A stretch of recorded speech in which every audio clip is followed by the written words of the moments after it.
27,000 பேர் கலந்துட்டாங்கன்னு சொல்லி போலீசார் வந்து விளக்கம் கொடுத்திருக்காங்க. அவங்க கிரௌட் அதிகமா வந்துச்சு, எங்கிட்ட கேட்ட அனுமதியில வந்து 10,000 பேர் தான் கலந்துக்குவாங்கன்னு சொன்னாங்க. அவங்க பிரஸ் 27,000 பேர் வந்தது எங்களால என்ன பண்ண முடியும் மாதிரி காவல்துறை சொல்றாங்க. 4 மாவட்டத்தில் நடந்திருக்கு. 4 மாவட்டத்தில் இதே கட்சியுடைய தலைவர் பொதுக்கூட்டம் நடத்தியிருக்காரு. அந்த பொதுக்கூட்டத்தில் எவ்வளவு பேர் வந்து கலந்துட்டாங்க, எவ்வளவு பேர் எழுதி கொடுத்தாங்கன்னு இந்த காவல்துறைக்கு தெரியாதா, இந்த அரசாங்கத்துக்கு தெரியாதா? ஆகவே அவருடைய கடமையிலிருந்து தட்டி கலப்பதற்காக இந்த அறிவிப்பை கொடுத்திருப்பேன் நான் கருதுகிறேன். சார், இந்த நிகழ்வுக்கு பொறுப்பேற்று விஜய் மீது நடவடிக்கை எடுக்கப்படுமா? நீங்க கேட்கிற கேள்வி எல்லாம் வந்து கற்பனையான கேள்வியை தான் நான் பார்க்கிறேன். நடவடிக்கை எடுப்பாங்களா, எடுக்க மாட்டாங்களா?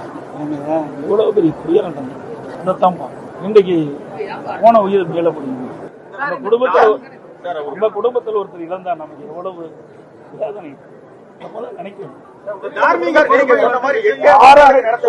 அரசியலுக்கு அப்பாற்பட்டு பேசுங்க, தயவு செய்து அரசியல் இது எந்த இடத்துல தவறு நடந்தது, அதை எப்படி என்ன காரணத்துக்கு நடந்தது, இதைத்தான் நம்ம அலைசி ஆராய்ந்து அதற்கு ஒரு இறுதி வடிவு கொடுக்கணும். இனி எதிர்காலத்தில் இப்படிப்பட்ட நிகழ்வு ஏற்படாதுன்னு பார்க்க வேண்டும், இதையெல்லாம் பார்க்க வேண்டும். இதை விட்டு இது இப்படி நடக்குமா அப்படி நடக்குமா, இதுக்கு இதையெல்லாம் வந்து பேசுவது இந்த இடத்தில் சரியாக இருக்காது என்பது என்னுடைய கருத்து.